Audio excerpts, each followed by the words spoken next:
ஸ்னேகா ரசம் வச்சுட்டேன் ஸ்னேகா. ம் நீ அங்கே போ உட்கார் கொண்டு வரேன். ஸ்பூனில் வச்சு கொண்டு வரேண்ணே. எப்படி இருக்குன்னு பார்த்துட்டு கரெக்டாக சொல்லணும்.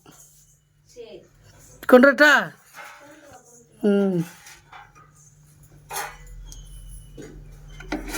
ஐயா அத்தா கொண்டு வரட்டா? ம் நான் வச்ச ரசம் எப்படி இருக்குன்னு சொல்லுண்ணே.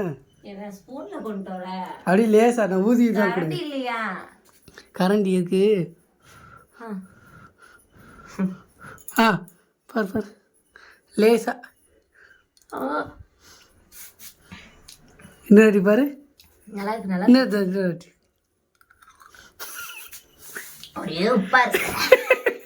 என்னம்மா சொல்ற? இருங்க. யாரு தண்ணி ஊத்தி கலக்கு.